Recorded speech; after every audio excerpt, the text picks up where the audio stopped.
नमस्ते, आप देख रहे हो एक बार फिर स्वर्ण खबर। प्रिय पाठकों को आज एक खुशखबरी दी जा रही है और खुशखबरी यह है कि आज आपका अपना स्वर्ण खबर नवे वर्ष में प्रवेश कर रहा है। पिछले 8 सालों की कड़ी मेहनत और कड़े संघर्ष के साथ आज स्वर्ण खबर नवे वर्ष में प्रवेश कर रहा है। स्वर्ण खबर संपादक और उनकी पूरी टीम ने पिछले 8 सालों में कई मुसीबतों का सामना करते हुए आज नवे वर्ष में प्रवेश करवा दिया है। संपादक का कहना है कि पाठकों और स्वर्ण खबर की पूरी टीम के साथ से ही यह सब कुछ संभव हो पाया है। पिछले 8 वर्षों में स्वर्ण खबर यूट्यूब चैनल को बहुत से लोगों ने कलंकित करने की कोशिश की, लेकिन आज भी आपका स्वर्ण खबर आपके साथ खड़ा है। हमारी टैगलाइन ही यह कहती है कि आपका साथ ही हमारा विश्वास है, फिर चाहे कितनी भी मुसीबत आ जाए। लेकिन पिछले 8 वर्षों में जिस कदर पाठकों और दर्शकों ने स्वर्ण खबर पाक्षिक समाचार पत्र और स्वर्ण खबर यूट्यूब चैनल को प्यार दिया है, उससे यह साबित होता है कि कोई कितनी भी कोशिश कर ले, लेकिन जब तक पाठकों और दर्शकों का साथ है, स्वर्ण खबर न्यूज नेटवर्क की पूरी टीम का साथ है और हमारे संपादक की लीडरशिप है, तब तक साजिश करने वालों की हार होती रहेगी।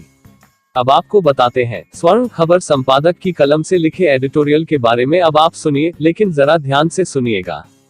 आज स्वर्ण खबर नवे वर्ष की शुरुआत करने जा रहा है। पाठकों के स्नेह और प्यार की बदौलत 8 साल कैसे गुजर गए कुछ पता नहीं चला, मगर यह 8 साल संघर्ष करने में कमी भी नहीं छुए। लेकिन इन सालों में देश विदेश राज्यों में बदलाव देखने को मिले, वो भी कम नहीं है। सत्ता के गलियारे में प्रमुख पार्टियों के एक दूसरों को अपनी विचारधारा के बल पर राजनीतिक उठापटक में कैसे धराशायी किए, वो भी राजनीति में कुछ सीखने से कम नहीं है। राजनीतिक गलियारों में जहां नेताओं ने सियासी बिसात में बदलाव का नजरिया बदला, वैसे ही स्टार प्रचारकों के बोलने के लफ्ज भी एक दूसरे को नीचा दिखाने में कतई कम नहीं थे। विदेशों में हुए चुनावों में जीत के बावजूद भी सम्मानीय पदों को कोर्ट के घेरे में ले जाने में राजनीतिज्ञ पीछे नहीं थे। इन सालों में आर्थिक मंदी से लेकर महामारी का दंश झेलना पड़ा, मगर मेरे देश में ऐसे बदलाव भी देखने को मिले जो पहले वाली सरकारों ने नहीं किए। वो दुरंगी पार्टी की सरकार ने कर दिखाया।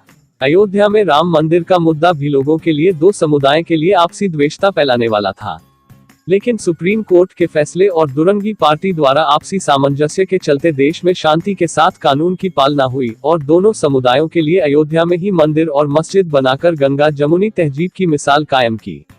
जबकि कुछ राजनीति नेतागण एक दूसरे को भड़काने का प्रयास भी किया, लेकिन सबके सब एक दूसरे के सामंजस्य के चलते हिंदू मुस्लिम एकता की मिसाल कायम की। इतना ही नहीं, जम्मू कश्मीर में अनुच्छेद 370 कानून को हटाकर हर भारतीयों के लिए दरवाजा खोलना भी सामंजस्य स्थापित करने वाली बात ही कह सकते हैं। एक तरफ लोगों का कहना है कि भारत भूमि पर प्रत्येक भारतीय का अधिकार है, लेकिन कुछ लोगों की आपसी चालों के चंगुल में फंसकर एक दूसरे समुदाय को नीचे दिखाकर अपनी राजनीतिक पहचान बनाने के चक्कर में राजनीति करके रोटियां सेंकने में कतई पीछे नहीं है। मेरे भारत देश में दुरंगी तिरंगी और क्षेत्रीय पार्टियों की जिम्मेदारी बनती है कि राजनीतिक द्वेषता के चलते अपनी राजनीतिक रोटियां सेंकने के बजाय आमजन के हितार्थ कार्य करें, जिससे देश अग्रणी देशों की गिनती में आ सके। आखिरकार बीते 8 सालों में भारत देश की अपनी अलग पहचान बनी है, जिसके लिए राजनीतिकार से लेकर तमाम अधिकारी देश को अग्रणी ले जाने में अहम भूमिका निभा रहे हैं। भारत के संविधान में किए गए बदलाव आमजन के लिए सही साबित हो पाएंगे। इतना ही नहीं, देश के सर्व समाज के नागरिकों के लिए देश में किए गए बदलाव मील का पत्थर साबित होंगे। अभी भी ऐसे कानून हैं जिनमें बदलाव की आवश्यकता है, लेकिन आवश्यकता आविष्कार की जननी है। जब आवश्यकता होगी तो सरकारें संविधान में बदलाव करेगी।